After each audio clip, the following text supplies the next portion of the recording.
Hey yo, it's Odd baby. Good day to you. How's you been holding up?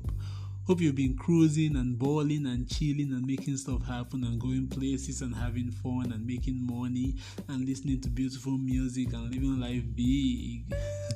I've been doing almost all of this, I think. I think. So let's jump into the episode. Today, I'll be giving my answer to the question, should you put your music on music streaming services? Should you, dear artist, put your music on music streaming services? But before I answer that, I got an announcement. So, my spoken word piece, If You Hear Say, is now available on all major streaming services, baby. I'm talking Spotify and Apple and Tidal and Deezer and YouTube and Amazon and Boomplay and even Audiomack.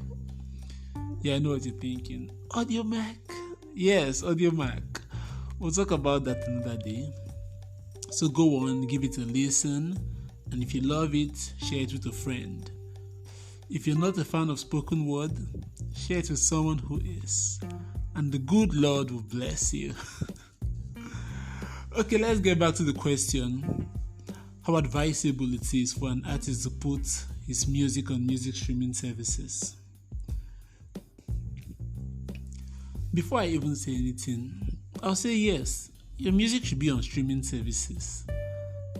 Now, I don't think any big artist asks this question. For them, it's not an option.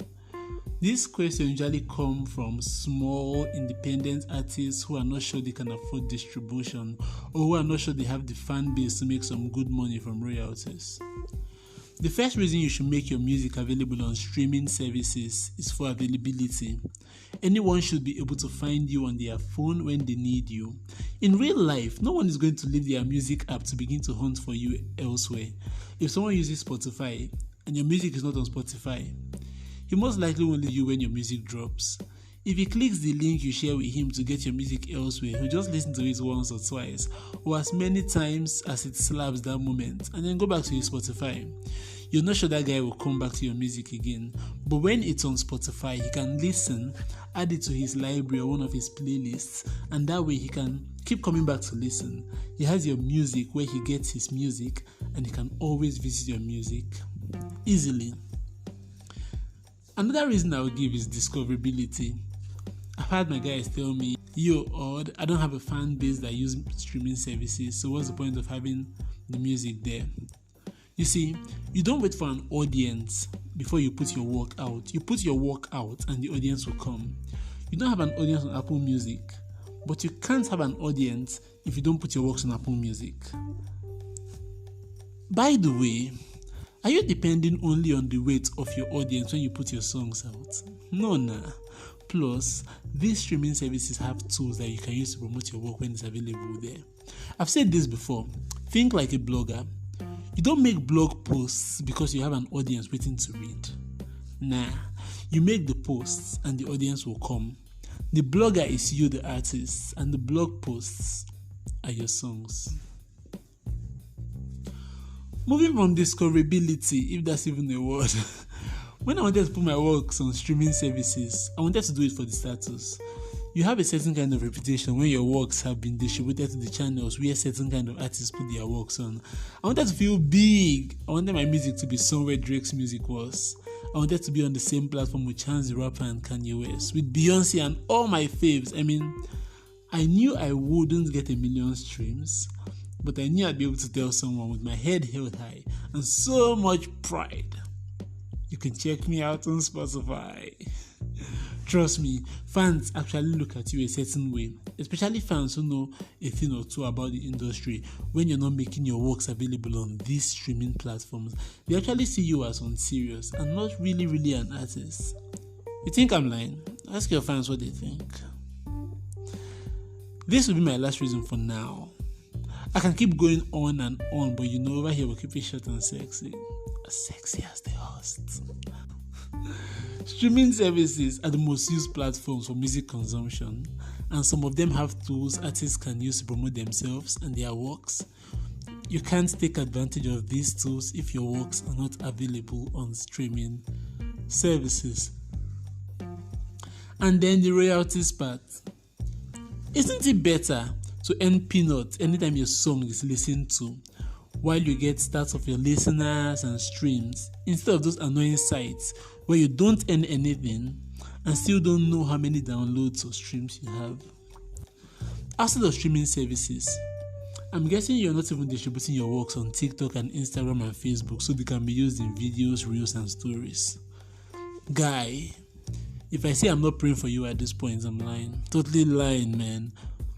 And let me guess, you're not even distributing it on recognition services like Shazam. How does someone who likes your song when he hears it being played randomly get to know the song? Distribution is everything, fam. You make your work available on streaming services, stores, recognition services, and social media, and you're good. Except you're Kanye West, and you can have your own stem player. But that's a story for another day. Now, I think a reason artists are scared to put their works on streaming services is because they think it's expensive. But I think, and know from experience, that distribution is the cheapest thing you pay for as an artist.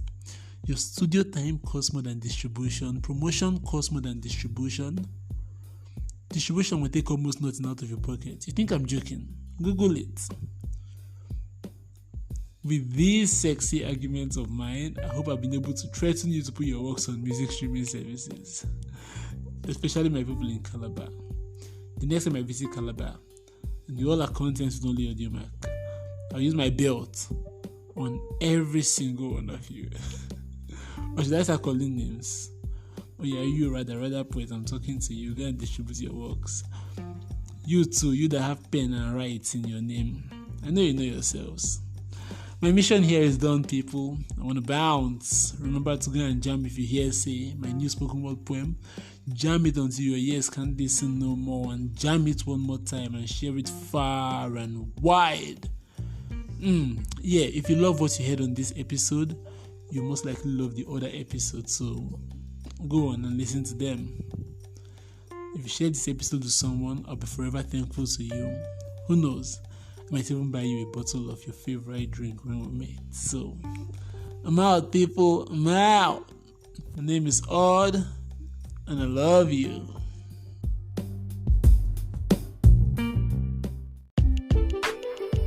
Hello, I'm Endurance. And I'm Felix. This is oddFelix and the Pool of Artists. I hope you enjoyed yourself and learned something new. Bye.